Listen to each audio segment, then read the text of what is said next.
Welcome to Willow Healing Matters, the podcast. We are so excited to have you joining us on this journey where we explore different ways to empower your soul, whether it's healing in your kitchen or all the way up in the corporate world. Come with us as we look into different ways to heal your mind, body, and soul. Are you looking for an afternoon boost to support you until the children go to bed or to get through that evening meeting? Why not reach for a cup of ceremonial cacao? It will boost your energy, reduce your inflammation, and also allow you to go to sleep at a decent hour. For more information on how to grab your ceremonial cacao, check out the link in the show notes for 10% off. Hey everybody, it's Catherine Crestani with another episode of Willow Healing Matters, and today I am joined by the beautiful Amber Abila. So she helps women stop binge eating and overeating by rewiring their brains so they can feel normal and in control around food for good. After years of trying everything from therapy to intermittent fasting, nothing worked until she learned about the psychology of habits, which led her to losing 30 pounds, eliminating food noise, and gaining her life back. Amber now walks others step by step through her process in her signature Confident Eater program, as well as in her podcast in the top 2% worldwide called Become a Confident Eater. So a big welcome to the show, Amber. Thank you for having me on today, Catherine. I'm excited to talk about all things food and binge eating with you today. I feel it's such a powerful topic. Do you want to share a bit about your journey and how you came to doing what you're doing today? Yeah, and I think, so many women do struggle with food, with binge eating, and they're so ashamed of it. And so I really hope in today's episode, like at the very least, people can feel a little bit unshamed about it and like they're not alone, because it truly is something that, a lot of people struggle with in silence too. And I did myself for so many years. My journey started when I innocently decided to lose some weight. I decided, okay, I'll download my Fitness Pal. We'll start tracking my calories. It's going to be as simple as calories in, calories out. I'll just eat less, move more, which is what a lot of us are taught. And I did lose weight, but over time I started to develop this extreme obsession with continuing to lose more weight and continuing to really obsess over the calories in food and lowering my calories more and more. It kind of became this like thing that overconsumed me. And after a while, I started getting these really strong cravings for food. And this is how binge eating starts for most people, is there's usually some sort of diet, some sort of period of restriction that kind of kicks it all off. And what I later learned, what's happening in our brain then, is our brain is perceiving that a famine is happening on planet Earth, that food has just disappeared. So we better get as much of it in as we can when we have the opportunity to. So I started getting these really strong cravings for food, and I was able to kind of white knuckle my way through them for a while until one day I remember my first binge so clearly. It was around Christmas time. I snuck downstairs to the kitchen and I promised myself I would just have one cookie. But I had that one cookie and then I said, screw it, I'm just going to keep going. And in a way, it almost felt like it was partially a decision, but partially I just felt so out of control. Like I was out of my body and it was just like I was a ghost and I was just eating another and eating another and another. And that was also the first time I ever purged by throwing up. So I also struggled with bulimia for a time period because I was so terrified of like gaining back the weight that I had lost. And the cycle continued for quite a few years. I went to therapy first. That's where most people go if they are wanting to take this deeper approach to healing their relationship with food. They want to stop dieting. But therapy did help me with a bit of the bulimia aspect of it, but it didn't really help me so much with the binge eating and my eating habits as a whole. I found that I just kept going to my past and I couldn't find any like big insights there. So it really led me to having to go out and do my own research on why was I thinking about food all the time? Why did I feel like I couldn't stop eating? Why did I feel like this was something that was consuming my life when it should be so simple of just, I'm supposed to just eat when I'm hungry and stop when I'm full. And it used to be easy when I was a kid. And what changed?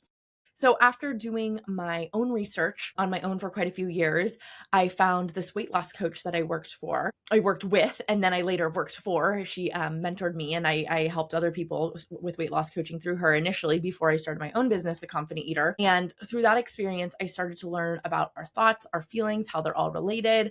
I started viewing binge eating as a habit, which really simplified my recovery. And then later on, I also started doing more research on nutrition and the flavors in our food and how our food system also kind of creates this really hard environment to navigate where the foods itself also make it harder to not overeat on them.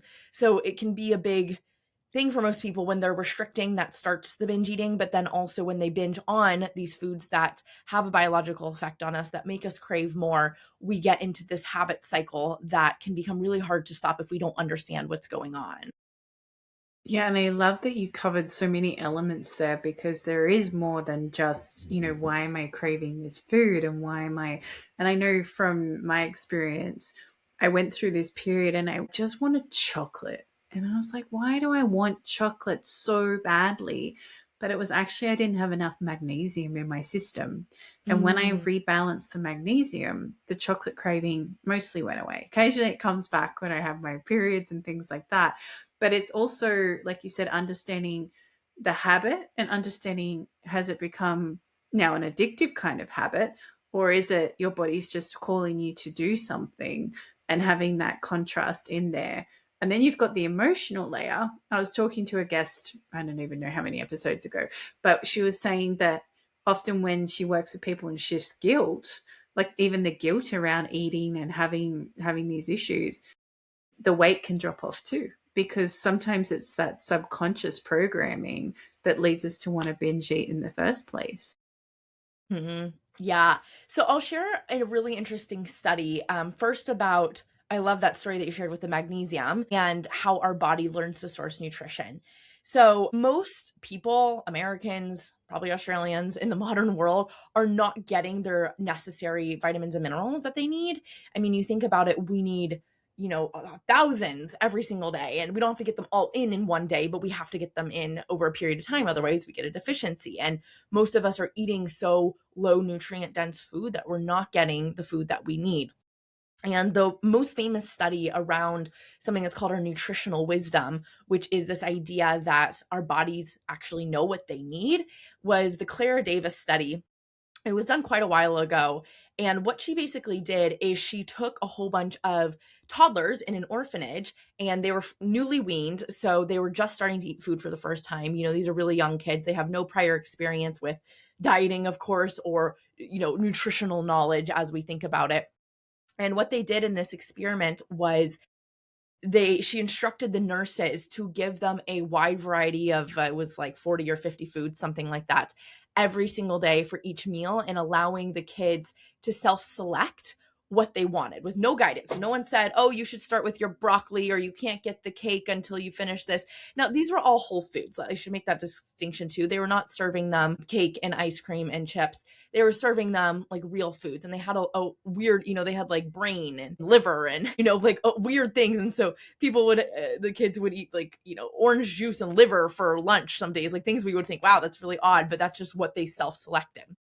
So as they self-selected about their food choices, what was interesting is all of the kids chose something slightly different. No two were really alike all the time, where it was like, oh, every meal we're going to eat our eggs and bacon, and then we're going to have our broccoli and vegetables and our chicken for lunch. Like they all had something different. But the fascinating part is that they all met their nutritional needs, and they all grew up as very healthy children with no nutritional problems whatsoever, no weight problems whatsoever. And so this shows us that we have internal systems to guide us that can help us choose the right foods if we are in tune with them and if we are giving ourselves access to a large amount of foods. One of the children, which was really interesting, had rickets, which is a deficiency of vitamin D. And he actually voluntarily drank cod liver oil most days, which is a big source of vitamin D. And you think about, like a 3-year-old just downing cod liver oil, it doesn't really think, wow, that's kind of weird. And some days he'd have it, some days he'd have more, some days he had less. But he actually ended up curing his rickets on his own, again, just by following his nutritional wisdom. So, that's my favorite study, because a lot of us have it backwards, where we have this idea that there's some expert out there that knows so much about the right diet, the perfect way of eating, and we just need to find it and figure it out and stick to that diet. But that really ignores what our body has had to do for thousands and thousands of years on its own, which is how we survived as humans. We're all animals at the end of the day, which I think we forget. And we had to have a way of sourcing our nutrition. So if we give ourselves a wide variety of things, we can properly get our nutrition, as long as we're really being in tune with it and not kind of out logicking ourselves too much. Yeah, and I feel this is such a really interesting thing because I teach my clients the same thing. What is your inner wisdom or your inner authority telling you when it comes to what your body needs at that moment? Because that's how I eat. I eat intuitively. Sometimes I want to fast because my body's like, no, we just need a minute. We just need to process and let it go. And then other days I'm like, actually, no, I don't want that. I know that's what I bought, but I actually just want a big bowl of salad. And then the next day I'm like, I'm done with salad. I need some protein. I need some meat. Thank you. But it's, what does your body want in the moment? And even when I take my vitamins and supplements and things like that, because like you said, even when you eat really well, our food isn't as nutrient rich as it used to be for so many other reasons. It's a whole other podcast. But, I will tune in. Hey, body, do you actually want magnesium today? Hey, body, do you actually want chromium? Do you want colloidal minerals? Like, do you want this extra stuff? And some days it's a no, and that's okay. And the next day it might be a yes. When we learn to discern and listen with our body and our nutritional wisdom, like you said, it's just everything else gets in the way. And sometimes having that other food that, like you said, has the low nutrients, that has the addictive properties and the additives in it to make us addicted to it, our body forgets what it really needs in the process too. Mm-hmm. Mm-hmm. Yeah, and let's talk about these addictive foods because I think we've all heard like, oh, sugar's addictive, these things can be addictive, but no one really talks about why that is. People will say, oh, you get like this dopamine hit from it, but that's not really the root cause. It's like, well, why are we getting the dopamine hit from it? Why does it feel pleasurable? And that's a question that I've been obsessed with for a long time. It's like, okay, if these things taste so yummy and they're so pleasurable, like why is that? Like, what is the biological advantage to that? So what's important to know is that before about 50 years ago, we did not have the technology to manipulate the food in the way that we do today. The food we ate, we grew it and we did some processing to it. We canned things, we might have fried things, we cut things up, we did different things for storage, right? Like that's been around for a long time. What's also interesting is only up until 50 years ago did uh, most industrial countries start having a major obesity crisis and a big weight problem. That did not exist 50 years ago. And, we can talk about emotional eating. This is a whole nother topic. I think emotions tend to amplify some of these problems, but I'm a little bit different in where I don't believe it's actually the root cause for most people, because if emotional eating were the root cause, people would have had large weight problems for all of human history. And that's just not the case. People dealt with a lot of hardships 50 years ago too, but they didn't have the same weight issues. So we know that there's got to be other factors going on beyond just the emotions. Plenty of people had trauma. People were not in therapy the same way that they are today addressing their trauma, which is amazing. But, it's like, okay, something else has to be going on here. So about 50 years ago, we got this new technology where we were able to create more isolated molecules and compounds to put in our foods. So this is where the introductions of things like MSG came into place, as well as flavorings, like the things that don't actually come from the ground, but we can put in our food and that they're edible and they are safe to consume in certain amounts. But the problem with them that people aren't talking about is how they impact our cravings from the lens of how our body learns to source nutrition. So to have an example of this, let's say you're out in the wild, you find a juicy, ripe orange. You bite into that juicy, ripe orange. It tastes delicious. Why does it taste delicious to us? Well, our taste buds can't taste all of the vitamins in it. It can taste that it's sweet, so it predicts, oh, like carbs are coming in. But why it really tastes so good to our brains is because at one point we ate an orange and vitamin C arrived in our gut. And so our brain made this prediction, oh, if I need vitamin C, I'm going to crave an orange. And vitamin C is something we need. And we need it in certain amounts. We can't have like unlimited amounts of it. So there has to be this like range of like craving for it. So that's why we crave the orange, we eat the orange, or we feel satisfied because we got what we needed and we move on. It's very hard to overeat on more whole foods. And if you are overeating on whole foods, that's usually because there is some level of hunger or nutrient deficiency going on there because your body's trying to compensate for the lack of it. But anyway, so we have this learned relationship between we taste this flavor and this level of nutrition comes in. Well, now let's think about something like an orange gummy bear. An orange gummy bear has no orange in it, right? It's just flavored orange. artificial and natural flavors, there's not really a big difference between them. There's just a different source. Artificial, like blue raspberries made in a lab. Natural flavors are sourced from the natural world, but they don't have to have any of the actual food in it. So what that means is if you have like strawberry flavor in something, it can still come from tree bark and leaves, which is sourced from the natural world. There's no strawberries ever in strawberry flavor. It's just the extract of it.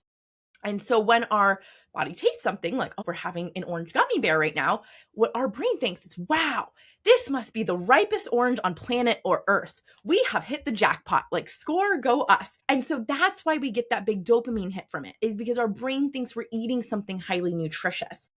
And when we have this understanding, which is missing for so many people, of, oh, the reason that it tastes good is because my brain is perceiving that this is nutritious, that alone can give us a big insight that can help us stop overeating, because we're saying nothing's broken with me because I want to eat more gummy bears.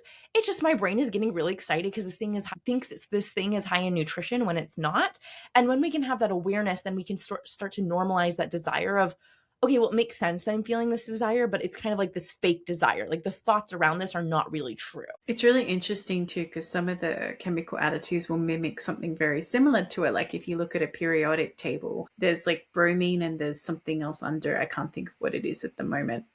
But the body takes it up differently. But because it's so close and the body's used to processing it a certain way, it will then misprocess that additive. It'll misprocess that thing that's been replaced with. So this is then leads to your system going, hang on, we thought we were getting this, but we don't know what to do with this now.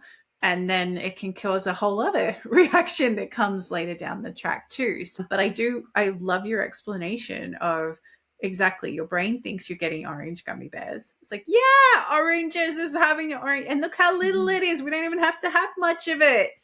But really, it doesn't do anything that we're hoping it's meant to be doing in this moment. And when you start to look into, like you said, all the little numbers and things and what they are, you actually start to realize that's what's going on with my body, and you can go deeper into that too. Yeah. So the second piece of this then is like that mindset piece of, okay, well, how do I actually like not want to eat the gummy bears? Because that's, if we didn't desire the behavior of overeating, we wouldn't want to do it. There's like some part of us that wants to do it and does desire it. And that's why we keep doing it. So the other piece of what really helped me heal from binge eating was understanding that the biggest lie that we tell ourselves is that binge eating is pleasurable and that it's fun and that it lets us let loose and that it makes us feel better. When we're telling ourselves that, of course, we're going to want to keep doing it.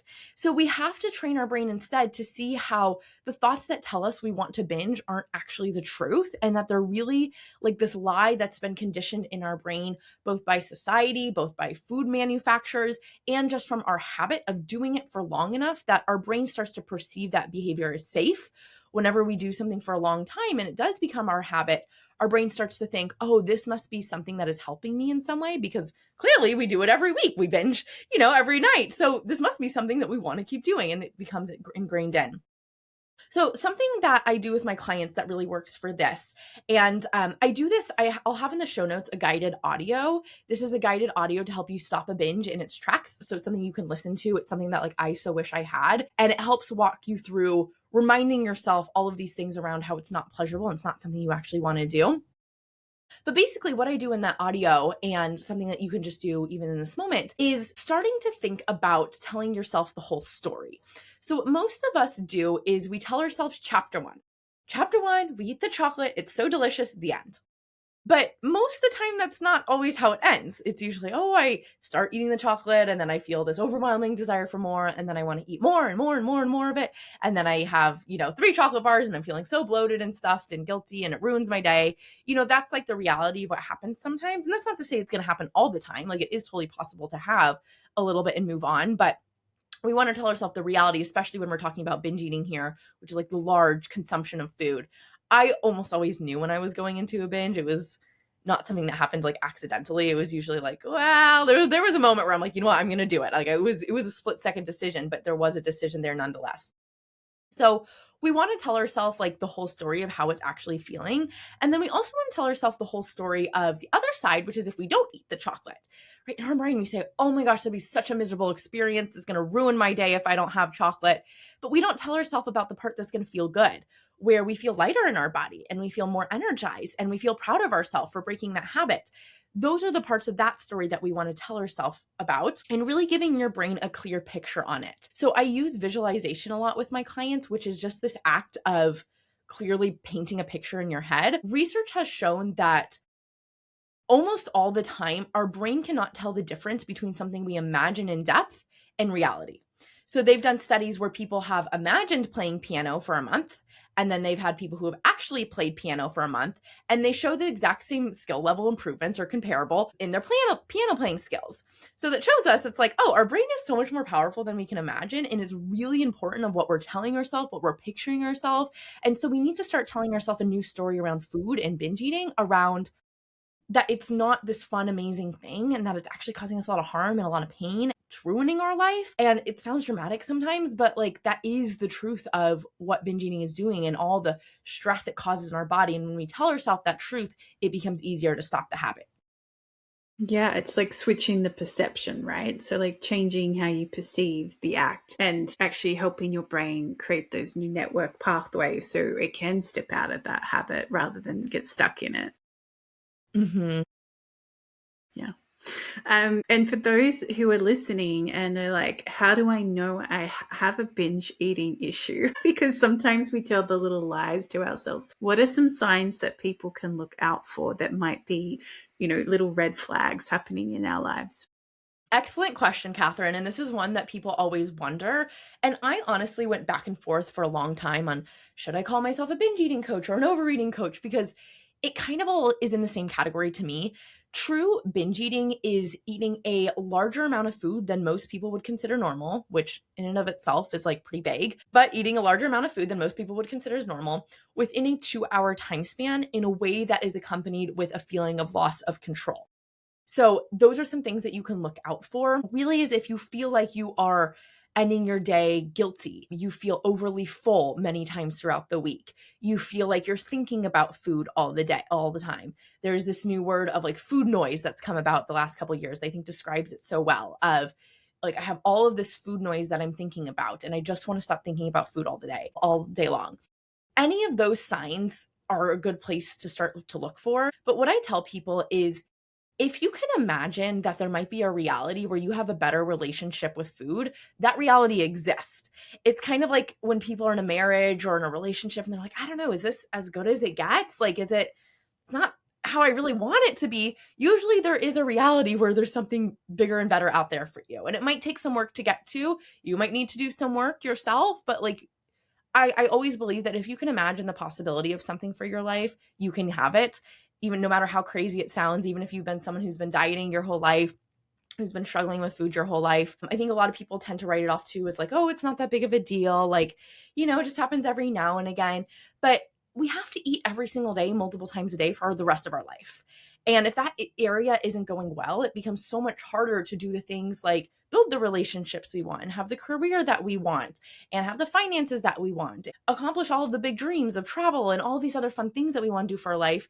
If we can't figure out like how to do something that we need to do every day, like eating, in a way that feels really good to us. Yeah. And, eating can be such a pleasurable act, and it can be like a beautiful way to connect with people. And, when that food has that beautiful nutrition and, working on energetics too, like that energy in it, it does feel really nourishing to your body, and you feel really good eating it and you appreciate it. But then to know when to stop as well. It's like, oh, I've had too much. And even I grew up on the program of from my Italian grandmothers. Oh, you have to eat everything on your plate because otherwise there's children in Africa starving. And I was like, but I'm full. So then you end up creating these habits of feeling like you have to eat all these foods. Like, no, actually, I don't have to eat all the food. I've had enough. Thank you. And even that for me was like a big thing to step out of that. Not binge. Well, it was binge eating because it was making myself eat more than I actually had wanted to eat. And, but from a different point of view too. So, there's catching yourself in those moments and realizing that it doesn't have to be me. I can change my perspective on that, and I can put the boundaries in for myself and for other people as well. I don't know. I find family, and being in an Italian family, the grandparents are always like, eat, eat, eat. And you're like, no, I don't want to. Yeah. Yeah. No, I've heard that from a lot of people with Italian relatives and backgrounds. And, I find a lot of times people in that situation, not everyone, but a lot of times people who grew up in that situation, their parents were either dieters themselves, struggled with weight with themselves. And so they have this food scarcity mindset in that way. Or maybe they actually did grow up with food scarcity. Like the people who did truly not have enough growing up, their brain is predisposed to being hypersensitive to a lack of food as a survival response. It's something we can unlearn and we can change. But just knowing that if you have come from a background of food scarcity, or your parents came from a background of food scarcity, that's just their brain trying to protect them. And starvation was a very real threat for the large majority of human survival. It is only, again, in like the last 50 years that, and there's still starvation all over the world, but that like we've had to deal with the overconsumption of food. It also makes me laugh when people, that thought of like, well, there are still people starving. Like, therefore, we need to overeat and make ourselves fat because other people in the world are starving. It's like, that's not really how it works. We can't ship our leftovers of 3 bites of rice over to Africa. Like, if we're really concerned with food insecurity, it is a big problem. And I don't think we should ignore that. But there are other ways that we can do that. Donating money, donating time, donating groceries, things that will actually help that problem. Us overeating at dinner does not do anything to help, with anyone's food insecurity. Yeah, 100%. But I just felt to bring up that example. And I'm glad you said it's not just me, it's all the Italian families. Mm-hmm. But you're right, because there was starvation, because a lot, like my grandparents were in the war, like there was that issue around, having enough food on the plate and that sort of thing too. And it's funny, and this is just something that we've noticed has helped, because we got chickens and we have a compost. We don't feel as guilty not eating all the food, and it always kind of helped us as a family shift that kind of need to eat, because we're like, oh, well, if we don't eat it, then the chickens get to eat it, or it goes to our compost, and then we'll get to use it on our garden again anyway. And I know it's not what you do, but I found it's just a different way, like another way to shift that habit, another way to find a new perspective, and another way to shift that mindset around when it comes to food. I love that. That's a great strategy. I think everyone should compost more. I also have a background in environmental studies, so a bit of a different career path if I were to take that one. It is something, I think sometimes with our values, we want to feel like we're not being wasteful. And so sometimes that can lead us to overeating, to finishing our plate when we're not really hungry for it anymore. And so sometimes having a solution like that of like, can we start composting as a family? Like maybe if we are really lucky and fine, we can have chickens and do that. Finding like little solutions of what you can do to still be in line with your values of not being wasteful around food, while also being in line with your values and wanting to respect your body. Yeah. And that's such a beautiful contrast you brought up there too, because it is, how do you fit your values into creating these new habits for yourself, which are going to be more nourishing, but also shifting the perspective and shifting the habits that you've been in for who knows how long. It could be 20 years, could be 10 years, could be 5. It doesn't matter. Often, sometimes the habits that we create the worst habits we have are sometimes the ones that created the fastest as well. Yeah. Yeah. And as we start to finish our time together on the show, Amber, I asked the guests that come on the show, if you could heal or change something in the world, what would it be? I think, as I mentioned at the beginning of the episode, to help people feel less alone in this, shame keeps us so hidden. I think shame is like this deep, dark cloud that keeps us tucked away. And I sometimes call it the shame bubble, where when we're in the shame bubble, we just like can't see a way out. We just feel trapped in it. And so the first step, I think, for a lot of people is like getting rid of the shame around this. I like to remind people that, there's a lot that we've been taught about food in our bodies, especially as women. But at the end of the day, all that's happening when we're binge eating is we're eating food. Like, no one here is killing puppies, taking candy from a kid. We are just eating food, and that's nothing to be ashamed of. It might be more food than your body needs, but it is something that is also fixable. It is something that you can change, even if you've been in these habits for, 60 plus years. I have clients who have been in their 80s before, and like, they are my favorite because I love that they have decided for themselves that it's not too late for me, that I can still make these changes to myself and it is still a worthy cause.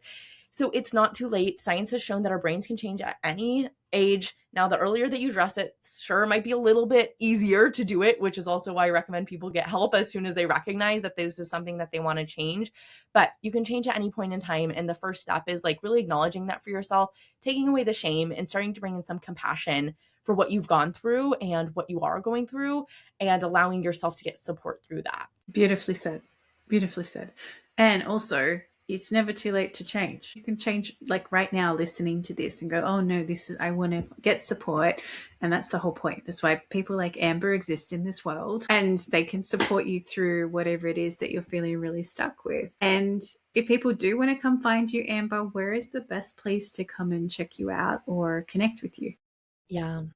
So I would first start with my guided audio that, again, I mentioned will be in the show notes to help you stop a binge. That's just like a really good actionable tool and also gives you a bit of an intro to my work and my approach. If you're interested in finding my podcast, it's called Become a Confident Eater. And you can also find more of my socials, information about how to work with me in my Confident Eater program on my website, theconfidenteater.org. Beautiful. And I will definitely make sure all that information is in the show notes for everyone, so everyone can connect with Amber, or just follow her and see what she's about if you want to know more, because it's always nice sometimes to go into somebody's world and hear all the beautiful things that are in Amber's head, because I feel like we've only just scratched the surface of all that knowledge that's happening for you that's in there. So if anyone is listening and you enjoyed this episode, please feel free to like, subscribe, or share. Feel free to follow myself or Amber. Amber, thank you so much for giving us this insight on just that, you can change at any point, but also that binge eating doesn't have to be a thing that causes us to hide in shame, and that you don't have to do it alone. Yeah. Thank you so much for having me on today, Catherine. My Virtual Obsession, my romantic thriller, is now available on Amazon and other online retailers. This book explores the intersection of loneliness, love, and how chasing perfection through technology can lead to fantasy and reality colliding. My Virtual Obsession out now. Thank you for listening to Willow Healing Matters, the podcast. We have so much love and gratitude that you have taken the time out of your day to empower you on your healing journey. The views shared by the person being interviewed might not necessarily reflect that of the host and should be used at your own discernment. Trust what resonates for you and follow your heart and soul guidance. If you have any underlying medical conditions or mental health issues, please consult with your healthcare provider before pursuing any of the recommendations. Likewise, you can always contact the person being interviewed to find out more information. This can be found in the show notes. Remember to activate, align, heal, empower, and find love in everything that you do.